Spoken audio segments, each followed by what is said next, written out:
எனக்கான நல்லது இன்று கிடைக்க வேண்டும். இன்று என் வாழ்க்கையில் மாற்றங்கள் நிகழ வேண்டும். என் வாழ்க்கையில் அற்புதங்கள் நிகழ வேண்டும் என்று ஒவ்வொரு நாளையும் துவங்குகிறாய். நாளையாவது நல்ல மாற்றங்கள் நடந்துவிடாதா என்ற நம்பிக்கையோடு ஒவ்வொரு இரவையும் கழிக்கிறாய். மாற்றங்கள் நடந்துவிடும் என்ற நம்பிக்கையோடு ஒவ்வொரு நாளையும் கழித்து கொண்டிருக்கிறாய். கவலைப்படாதே, உன்னுடைய நம்பிக்கை எப்பொழுதும் வீண் போகாது. உனக்கான மாற்றங்களும் அற்புதங்களும் என்னிடம் இருந்து கொண்டுதான் இருக்கிறது. அதை பெறுவதற்கு நீ சில விஷயங்களை கடைப்பிடித்தாக வேண்டும். என் வாழ்க்கையில் மாற்றங்கள் வரும் என்ற நல்ல எண்ணத்தை உன் மனதில் முதலில் பதிய வைத்துக் கொள்ள வேண்டும். நம்பிக்கையோடு இருக்க வேண்டும். இந்த மாற்றங்களை உன் மனதில் நீ பதிய வைத்து கொண்டால் உனக்கான மாற்றங்களை நான் உன்னிடம் கொண்டு வந்து சேர்ப்பேன். சாயப்பாயிருக்க உனக்கு ஏன் மனக்கவலை? நாம் நினைத்ததை அடைவதற்கு, அடைந்தே தீருவதற்கு 2 தகுதிகள் மிக மிக அவசியம் என்பதை உணர்த்துவதாக இந்த கதை அமைந்துள்ளது. இந்த கதையை கேட்டுவிட்டு நாம் நினைத்ததை அடைந்து விடலாம், அடைந்தே விடலாம். ஒரு குருவை பார்ப்பதற்காக ஒரு சீடன் ஒருவன் வந்தான். அவன் வில் வித்தைகளை பயிற்சி பெற்று போர்க்களத்திலேயே மிக சிறந்த வீரனாக ஆக வேண்டும் என்ற எண்ணத்தோடு, தீராத ஆசையோடு, நினைத்ததை அடைவதற்கு எல்லா தகுதிகளையும் எடுத்துக்கொண்டு அந்த குருவை நோக்கி வந்தான் அந்த சீடன். குரு தியானத்தில் இருந்தார்.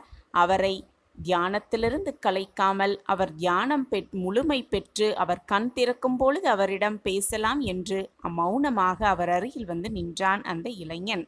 யாரோ ஒருவர் நம் அருகில் நிற்கிறாய் என்பதை உணர்ந்து கொண்ட அந்த குரு மெதுவாக கண்களை திறந்து பார்த்தார். அப்போது அவன் அருகில் ஒரு இளைஞன் நின்றிருப்பதை கவனித்தார் குரு. என்ன வேண்டும் உனக்கு என்று கேட்டார் அந்த குரு. உடனே இளைஞன், நான் வில் வித்தைகளை தங்களிடம் பயின்று போர்க்களத்தில் மிக சிறந்த வீரனாக ஆக்க வேண்டும் என்ற எண்ணத்தில்தான் நான் உங்களிடம் கல்வி கற்க வந்திருக்கிறேன். என்னை தாங்கள் சீடனாக ஏற்றுக்கொண்டு வில் வித்தைகளை கற்றுக்கொண்டு அதிலுள்ள நுணுக்கங்களை எனக்கு தெரிவித்து நான் மிக சிறந்த வீரனாக என்னை ஆக்க வேண்டும் குருவே என்று பணிவன்போடு அந்த குருவிடம் கேட்டுக்கொண்டான் வந்த இளைஞன். குரு அனைத்தையும் கேட்டுவிட்டு அவனிடம் எந்த பதிலும் கூறாமல் மீண்டும் தியானத்திற்கு ஆழ்ந்துவிட்டார். அந்த இளைஞனும் மௌனமாக அமைதியாக அவர் தியானம் இருக்கும் வரை காத்து கொண்டிருக்கலாம் என்று அவர் அருகிலேயே நின்று கொண்டிருந்தார். நீண்ட நேரமாகியும் அவர் தியானத்திலிருந்து விழிக்கவே இல்லை. பல நாள் கழித்து மீண்டும் அவர் தியானத்திலிருந்து கண் விழித்தார். அப்பொழுதும் அந்த இளைஞன் அங்கேயே நின்று கொண்டிருந்தார். மேலும் எதுவுமே அந்த குரு அவனிடம் பேசாமல் அவர் நடந்து போய் தன்னுடைய பக்கத்தில் இருக்கும் குடிலுக்குள் சென்று விட்டார். மீண்டும் அந்த இளைஞன் அங்கேயே நின்று கொண்டிருந்தான். சிறிது நேரம் கழித்து தன்னுடைய குடிலிருந்து வெளியே வந்த அந்த குரு அந்த இளைஞனை பார்த்து, நீ இன்னும் இங்குதான் நின்று கொண்டிருக்கிறாயா? உனக்கு வில் வித்தை கற்றுக்கொள்ள வேண்டும் என்ற ஆசை இருக்கிறது என்பது எனக்கு புரிகிறது. போர்க்களத்தில் மிக சிறந்த வீரனாக ஆக்க வேண்டும் என்ற எண்ணமும் உன்னிடம் இருக்கிறது. ஆனால் அந்த கலைகளை கற்றுக்கொள்ள சிறிது காலமாகும். அதற்கு அந்த இளைஞன், எவ்வளவு காலமானாலும் பரவாயில்லை, நான் அந்த வில் வித்தைகளை தங்களிடம் இருந்து கற்றுக்கொள்ள வேண்டும் என்று கூறினான். உடனே அந்த குரு, உன்னுடைய காலத்தில் பல காலங்கள், உன் வாழ்நாளில் பாதி காலத்தை நீ கழித்தாக வேண்டும் என்று கூறினார். மீண்டும் அந்த இளைஞன், என் வாழ்நாளை முழுவதுமாக கழித்தாலும் கூட பரவாயில்லை, தாங்கள் எனக்கு வில் வித்தையை கற்றுக் கொடுக்க வேண்டும் என்று மீண்டும் பணிவன்போடு கேட்டுக்கொண்டான். உடனே அந்த குரு, சரி, நான் உனக்கு வில் வித்தைகளை கற்றுக் கொடுக்கிறேன். அதற்கு முன்பாக நீ என்னுடைய ஆசிரமத்தில் தங்கிக் கொண்டு இங்கிருந்த வேலைகளை கவனித்து கொண்டு எனக்கு என்னென்ன தேவைகளோ அதை நிறைவேற்றி கொண்டே வா. நான் உனக்கு வில் வித்தைகளை கற்றுத்தருவதற்கான சரியான நேரம் வரும் வரை காத்திரு என்று கூறினாராம். அப்படி கூறிவிட்டு மீண்டும் தியான நிலைக்கு சென்று விட்டாராம் அந்த குரு. அந்த இளைஞனும் குரு சொன்னது போலவே அந்த ஆசிரமத்திலேயே தங்கி அங்கிருந்த வேலைகளை கவனித்து கொண்டிருந்தான். பல நாட்கள் சென்றது. குருவும் தியான நிலையிலேயே இருந்தார். அவருக்கு எந்த வில்வித்தையும் கற்றுக் கொடுத்ததாகவே தெரியவில்லை. அவனும் அங்கிருந்த வேலைகளை சற்றும் முகம் சுளிக்காமல் அனைத்து வேலைகளையும் குருவுக்காக அனைத்தையும் செய்து கொண்டிருந்தான். பல காலம் கழித்து கண்விழித்த அந்த குரு அவனை அழைத்து, இளைஞனே, நான் வைத்த அத்தனை பரீட்சைகளையும் நீ வெற்றி பெற்றுவிட்டாய். இதோ உனக்கான வில் வித்தைகளை கற்றுத்தர நீ தகுதியும் ஆகிவிட்டாய். நான் இப்பொழுது அனைத்து வித்தைகளையும் உனக்கு கற்றுத்தரப் போகிறேன் என்று கூறினார். நீ அனைத்து வில் வித்தைகளையும் கற்றுக்கொண்டு போர்க்களத்தில் மிக சிறந்த வீரனாக மாறுவாய் என்று கூறினாராம் அந்த குரு. அந்த இளைஞனுக்கோ எதுவுமே புரியவில்லை. தாங்கள் என்ன பயிற்சி வைத்தீர்கள்? அதில் நான் எப்படி வெற்றி பெற்றேன்? எனக்கு எதுவுமே புரியவில்லையே என்று பணிவன்போடு கேட்டானாம் அந்த குருவிடம். உடனே அந்த குரு அதற்கு பதிலும் கூறினாராம். நினைத்ததை அடைவதற்கு, நினைத்ததை அடைந்தே தீருவதற்கு 2 விஷயம் மிக மிக முக்கியம். ஒன்று பொறுமை, மற்றொன்று தன்னம்பிக்கை, விடாமுயற்சி. நான் நினைத்ததை அடைந்தே தீர வேண்டும் என்ற வைராக்கியம் மிக மிக முக்கியம். அது 2மே உன்னிடம் அதிகமாகவே இருக்கிறது. பல காலமானாலும் எதை பற்றி மட்டுமே சிந்தனை செய்யாமல் நான் கொடுத்த வேலைகளை செய்து கொண்டே இருந்தாய். உன்னுடைய பொறுமையை பார்த்து நான் மெய்சிலிர்த்து விட்டேன். அதேபோல் நினைத்ததை அடைந்தே தீர வேண்டும், எதுவானாலும் அடைந்தே தீர வேண்டும் என்ற வைராக்கியம் உன்னிடம் அதிகமாகவே இருக்கிறது. இதுதான் நான் உனக்கு வைத்த பரீட்சை என்று கூறினாராம் அந்த குரு.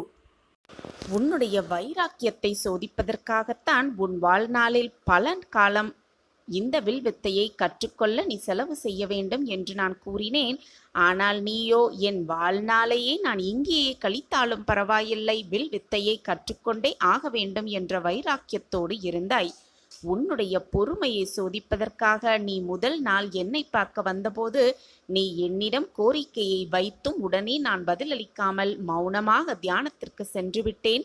அப்பொழுதும் நீ பொறுமையாக காத்திருந்து என்னிடம் இருந்த பதில் வரும் வரை பொறுமையாக காத்து கொண்டிருந்தாய்.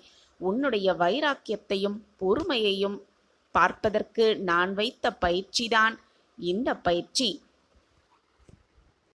நான் வைத்த பயிற்சியில் நீ வென்று விட்டாய். இதோ இன்றிலிருந்தே உனக்கான வில் வித்தை பயிற்சிகளை சொல்லிக் கொடுக்க நான் ஆரம்பிக்கிறேன் என்று அவனுக்கான பயிற்சிகளை சொல்லிக் கொடுக்க ஆரம்பித்தாராம் அந்த குரு.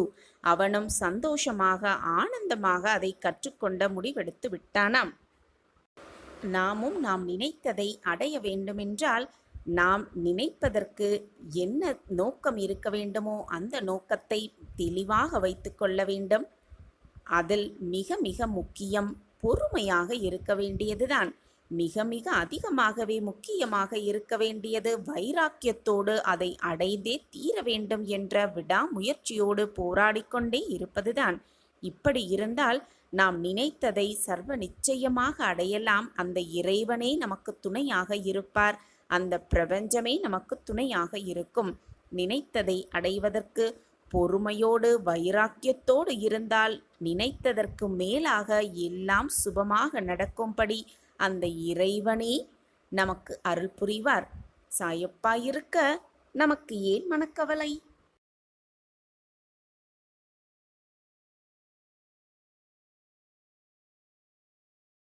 என்னுடைய அறிவுரைகளையும் என்னுடைய வாக்குகளையும் கேட்டுக்கொண்டு அமைதியாக, பொறுமையாக, நம்பிக்கையாக காத்து கொண்டிருந்தாய்தானே? பிள்ளையே, உன்னுடைய கண்ணீர் என் பாதங்களை நினைத்து விட்டது. உன்னுடைய வலியும் வேதனையும் என் மனதை ஆட்டிவிட்டது.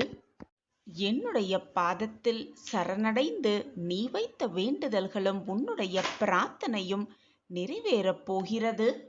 நீர் கண்ணீர் விட்ட காலங்களெல்லாம் மாறப்போகிறது. நீ வேதனையோடு என்னிடம் வந்து கொட்டிய அனைத்து நாட்களும் இனி உனக்கு மாறப்போகிறது.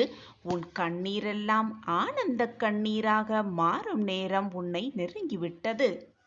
உன்னுடைய வேண்டுதல்களெல்லாம் பலிக்கும் நேரமும் உன்னை நெருங்கிவிட்டது.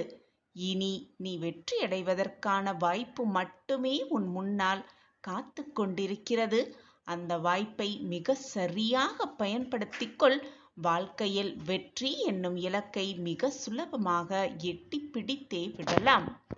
எது வந்தாலும் என்மேல் இருக்கும் நம்பிக்கையையும் உன் வாழ்க்கை மீது நீ வைத்திருக்கும் நம்பிக்கையையும் இழந்து விடாதே. எது வந்தாலும் உனக்கு சாதகமாக நான் நிகழ்த்துவேன் என்ற நம்பிக்கையோடு இரு. உன் எண்ணம் போல் உன் வாழ்வும் உனக்கு சாதகமாகவே அமையும். நீ மலை போல் நினைத்து கொண்டிருக்கும் பிரச்சனையெல்லாம் ஒரு பிரச்சனையே அல்ல. அந்த பிரச்சனையை மிக சுலபமாக நான் தீர்த்து காட்டுவேன். அந்த பிரச்சனையை நினைத்து கொண்டு ஏன் புலம்பிக் கொண்டே இருக்கிறாய்? உன் மனம் குழப்பமாக இருப்பதினால், மன அமைதியில்லாமல் உன் மனம் தவித்து கொண்டிருப்பதால் தான் நான் கூறும் வாக்குகளையும் அறிவுரைகளையும் உன்னால் கேட்க முடியவில்லை. உன்னால் அதை புரிந்து கொள்ளவும் முடியவில்லை. மனதை நிம்மதியாக வைத்துப்பார். அப்பொழுது உன்னை சுற்றி நடக்கும் பிரச்சனைகள் மிக சாதாரணமானது என்பது அப்பொழுது உனக்கு புலப்படும். இதற்காகவா இத்தனை நாள் நாம் வருந்திக் கொண்டிருந்தோம் என்பதும் அப்பொழுதுதான் உனக்கு புரிய வரும். எந்த ஒரு விஷயத்தையும் நான் செய்தால் அதில் ஒரு காரணம் இருக்கும் என்பது உனக்கு தெரியும் தானே? இனி உன் வாழ்வில் நடக்கப் போகும் அதிசயத்தை நீ மெய்சிலிர்த்து பார்க்கத்தான் போகிறாய். நம் வாழ்க்கையெல்லாம் இதுவெல்லாம் நடக்கிறது என்று நீயே ஆச்சரியப்பட்டு பிரமிப்பாக பார்க்கும் நேரம் உன்னை நெருங்கி வந்து கொண்டிருக்கிறது. நீ உன் வாழ்க்கையில் நிச்சயமாக ஜெயிப்பாய். அதற்கு உன் சாயப்பா நானே சாட்சி. இனி வரும் காலம் அனைத்துமே உனக்கு வசந்த காலமாகவே இருக்கப் போகிறது. உனக்கு நிகழ்வும் நிகழ்வுகள் எல்லாமே ஏற்கனவே தீர்மானிக்கப்பட்டதுதான், முடிவு செய்யப்பட்டதே. அதில் இன்பம் துன்பம் என்று எதுவுமே நிரந்தரமே அல்ல. நீ துன்பமாக வருந்தும் ஒரு நிகழ்வு மற்றவர்களுக்கு இன்பமாக இருக்கலாம். நீ இன்பமாக ஆனந்தமாக கருதும் ஒரு நிகழ்வு மற்றவர்களுக்கு அதீத துன்பமாகவும் இருக்கலாம். இந்த உலக வாழ்வில் இன்பமோ துன்பமோ எதுவுமே நிரந்தரம் அல்ல. உன்னுடைய எண்ணங்களை பொறுத்துதான் அமையும் இன்பமும் துன்பமும். நீ அதை எப்படி பார்க்கிறாயோ அதை பொறுத்துதான் உன் வாழ்க்கையின் அமைப்பே இருக்கிறது. இன்பம் வந்துவிட்டால் நிலை கொள்ளாமல் ஆடுவதும், துன்பம் வந்துவிட்டால் அப்படியே சரிந்து உட்கார்ந்து விடுவதுமாக இருந்தால் எதையுமே உன்னால் நகர்த்தக்கூட முடியாது. எதையுமே சரிசமமாக பார்க்க பழகிக்கொள். நீ நினைப்பதற்கு மேலாகவே உன் வாழ்க்கையில் மகிழ்ச்சி உன்னை வந்து சேரும். வரங்களை அள்ளி அள்ளி பெற்றுக்கொள்வாய். நேற்று நீ துன்பமாக கடந்த ஒரு நிகழ்வு இன்று இன்பமாக உனக்கு மாறி இருக்கலாம். அதேபோல் இன்று நீ துன்பமாகவோ இன்பமாகவோ கருதும் ஒரு நிகழ்வு நாளையே உனக்கு இன்பமாகவும் மாறலாம், துன்பமாகவும் மாறலாம். உன் பார்வையை பொறுத்துதான் அதில் அமர்ந்திருக்கிறது. உன்னுடைய எண்ணத்தை பொறுத்துதான் அது நிகழவும் செய்கிறது.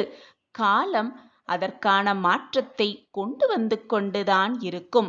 இன்பமாக இருந்தாலும் சரி, துன்பமாக இருந்தாலும் சரி, எதுவாக இருந்தாலும் சரி, எதுவுமே உன்னிடம் நிரந்தரமாக கடைசி வரை இருக்கப் போவதில்லை என்பதுதான் நிதர்சனமான உண்மை. அதுதான் சத்தியமும் கூட. இதுதான் நம் வாழ்க்கையில் சந்தோஷம், இதுதான் நமக்கான இன்பம் என்று நீ நினைத்து சந்தோஷப்படும் ஒரு விஷயம் உனக்கு துன்பமாக கூட மாறலாம். அதேபோல் இதுதான் நம் வாழ்க்கையில் மிகப்பெரிய துன்பம், இந்த துன்பத்தை இனி நம் வாழ்க்கையில் அடையவே கூடாது என்று நீ நினைக்கும் ஒரு விஷயம் கூட உனக்கு மிக இன்பமாக கூட மாறலாம். நான் கூறுவது மிகவும் குழப்பமாக இருக்கிறதா? புரியவில்லையா? இப்பொழுது நான் கூறுவதை கவனமாக கேள். உன் மனதில் ஒரு புது தெம்பு பிறக்கும். ஏதோ ஒரு இடத்திற்கு நீ பயணம் செய்து கொண்டிருக்கிறாய். அந்த பயணத்தில் மிகவும் அபூர்வமான ஒரு நண்பர் உனக்கு கிடைக்கிறார். அவரிடம் இருந்து நீ கற்றுக்கொள்ள வேண்டிய விஷயம் அவ்வளவு இருக்கிறது என்பதை நினைத்து கொண்டு அவரோடு பேசிய அந்த பழக்கத்தை வைத்துக்கொண்டு மிகவும் இன்பமாக இருக்கிறாய். சற்று நேரத்தில் அந்த மனிதருக்கு ஒரு விபத்து உள்ளாகிறது. விபத்தை அந்த மனிதர் சந்திக்கிறார். இப்பொழுது சொல், அந்த மனிதரை நீ சந்திப்பது சந்தித்து கொண்டிருப்பது சந்தித்தது இன்பமாக இருக்குமா உனக்கு அல்லது துன்பமாக இருக்குமா? பார்க்கும் பார்வையில்தான் எல்லாமே அடங்கி இருக்கிறது. அவர் ஏதோ செய்த தவறுக்காகத்தான் இப்பொழுது தண்டனையை அனுபவிக்கிறார். அப்படியென்றால் அவர் தவறு செய்வதுதான் தவறு செய்தவர் என்று வைத்துக்கொண்டால், உன்னிடம் அவர் கூறிய நல்ல ஒழுக்கங்கள், நல்ல எண்ணங்கள், நல்ல சிந்தனைகளை வைக்கும் பார்க்கும் பொழுது அவர் ஒரு பொக்கிஷமான அருமையான மனிதர் என்று கூட சொல்லலாம். நீ பார்க்கும் பார்வையில்தான் எல்லாமே அமைந்து இருக்கிறது. நீ சந்தோஷத்தை சந்தோஷமாக எடுத்துக்கொண்டால் அது மிக ஆனந்தமாகவே இருக்கும். துன்பத்தை துன்பம் வந்துவிட்டதே என்று சலித்து உட்காராமல் அதையும் எதிர்த்து நின்று போராட கற்றுக்கொண்டால் உனக்கு வந்த துன்பம் கூட மகிழ்ச்சியாக மாறும். இதுதான் வாழ்க்கையின் ரகசியமும் கூட. உன்னுடைய வாழ்க்கையில் நடந்தது, நடந்து கொண்டிருப்பது, நடக்கப் போவது எதில் உண்மை, எதில் பொய் அமைந்திருக்கிறது, எதுவெல்லாம் மாயை என்று யாராலும் அறிந்து கொள்ளவே முடியாது, புரிந்து கொள்ளவும் முடியாது. ஏனென்றால் இந்த உலகமே ஒரு மாயைதான். எதுவுமே இங்கு நிரந்தரமல்ல. உலகத்தில் எதுவுமே நிலையானதும் அல்ல. காலம் அப்படித்தான் சுழன்று கொண்டே இருக்கும், மாற்றிக்கொண்டே இருக்கும், அனைத்தும் மாறிக்கொண்டுதான் இருக்கும். எதுவுமே இங்கு நிரந்தரமாக இருக்கப் போவதுமில்லை, நிலையாக இருந்து விடுவதும் இல்லை. இப்படி நிலையே இல்லாத இந்த உலகத்தில் உனக்கு வந்திருக்கும் துன்பமாக இருந்தாலும் சரி, இன்பமாக இருந்தாலும் சரி, அது உன்னிடமே இருந்துவிடும் என்று நீ தவறாக எண்ணுவது உன்னுடைய அறியாமையில்தானே. நீ எதையுமே எது வந்தாலும் சரிசமமாக எண்ண பழகிக்கொள். எது வந்தாலும் அதை சரிசமமாக பார்க்க பழகிக்கொள். அப்பொழுது உன்னை விட்டு எது சென்றாலும், உன்னை விட்டு எது விலகினாலும் பெரும் பாதிப்பு உனக்கு ஏற்படாது. அதை நினைத்து நீ வருந்த வேண்டிய அவசியமும் இல்லை. உனக்கு கிடைத்திருக்கும் இந்த பொக்கிஷமான வாழ்க்கையை மகிழ்ச்சியாகவும் ஆனந்தத்தோடும் சந்தோஷமாகவும் நிறைவான வாழ்க்கையை எப்படி வாழலாம் என்ற சிந்தனை மட்டுமே உன் மனதில் இருந்தால் போதும். மிக பிரகாசமான ராஜகம்பீர வாழ்க்கையை நிச்சயமாக அடைந்தே தீருவாய். நான் உன் அருகிலேயே இருந்து உனக்கான அனைத்தையும் செய்து கொண்டே இருப்பேன். என்னை மீறி உன் வாழ்க்கையில் எந்த தவறும் நிகழாது. நிகழும்படி நான் விடவும் மாட்டேன். என்னை முழுமையாக நம்புகிறாய் அல்லவா? பின் ஏன் உன் மனதில் இத்தனை குழப்பமும் போராட்டமும்? இன்றோடு உன் கஷ்டகாலமெல்லாம் முடிந்து விட்டது. சாயப்பா வரங்களை அள்ளி அள்ளி கொடுக்க நாளை வருவார். நம் இல்லத்திற்கு வருவார். மிக மகிழ்ச்சியான, அற்புதமான, எதிர்பாராத நல்ல நிகழ்வுகள் நம் வாழ்வில் நடக்கும். அதை சாய்பாபா நிறைவேற்றுவார், நடத்தி காட்டுவார் என்ற நல்ல சிந்தனையோடு இரு. உன் எண்ணம் போல் உன் சிந்தனை போல் எல்லாமே உனக்கு சாதகமாகவே அமையும். நான் தான் மீண்டும் மீண்டும் உனக்கு வலியுறுத்தி கொண்டே இருக்கிறேன். உன்னுடைய கஷ்டமும் நிரந்தரமல்ல, சந்தோஷமும் உனக்கு நிலையானதும் அல்ல.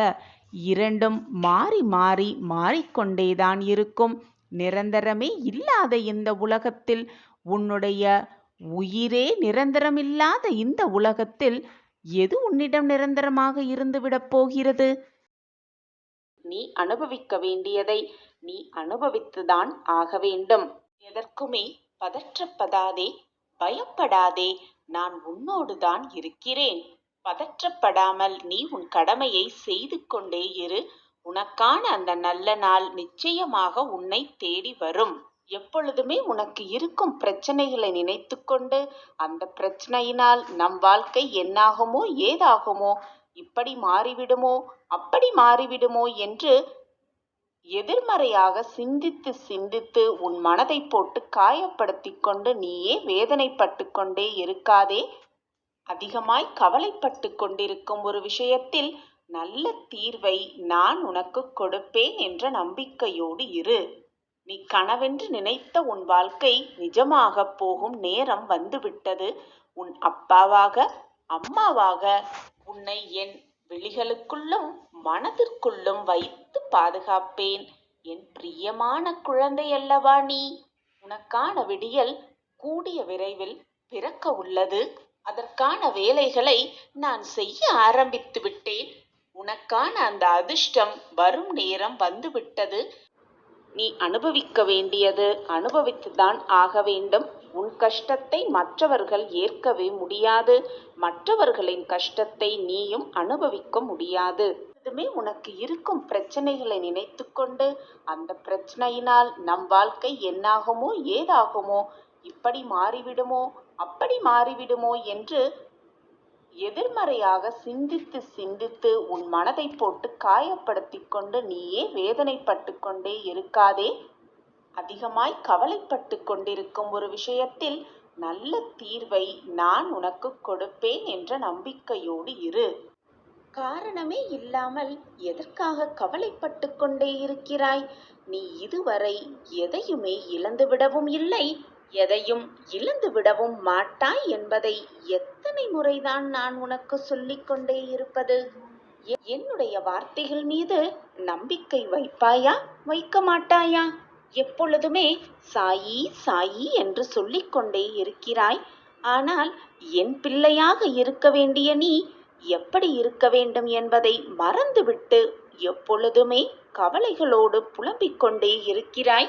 எந்த சோகம் வந்தாலும் என்ன சூழ்நிலை வந்தாலும் யாரிடத்திலும் இந்த உலகத்தில் உள்ள எவரிடத்திலும் இல்லாத மனோதைரியம் உன்னில் இருக்க வேண்டும். அதுதான் இந்த அப்பாவின் பிள்ளை. எந்த சூழ்நிலை வந்தாலும் நம்பிக்கையை மட்டும் இழந்து விடாமல் இருக்க வேண்டும். அதுதான் இந்த சாயின் பிள்ளை.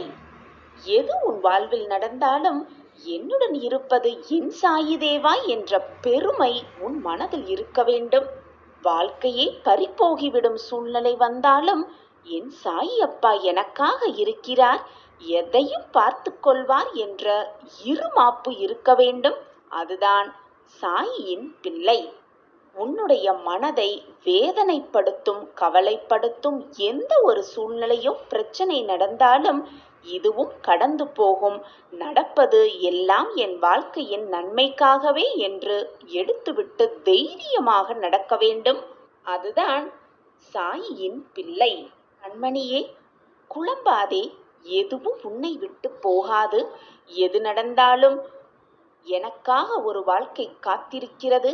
அந்த வாழ்க்கையை என்னிடம் ஒப்படைக்கவே என் சாயப்பாவும் காத்து கொண்டிருக்கிறார் என்ற அதீத நம்பிக்கையும் மனோதைரியமும் உன்னில் இருக்க வேண்டும். அப்பொழுதுதான் நீ சாயியின் பிள்ளை. இப்படி நீ சொல்லிக்கொண்டே இருந்தால், எண்ணிக்கொண்டே இருந்தால் உன் வாழ்க்கையில் எப்பொழுதும் கண்ணீருக்கு இடம் இருக்காது, கவலைகளுக்கு இடம் இருக்காது, சோகத்துக்கு இடம் இருக்காது. உன்னுடைய மகிழ்ச்சி பெருகிக் கொண்டே இருக்கும். இப்படி நீ இருந்தால் காரணமே இல்லாமல் கவலைப்படும் உன்னுடைய குண அதிசயம் கூட உன்னை விட்டு விலகிவிடும்.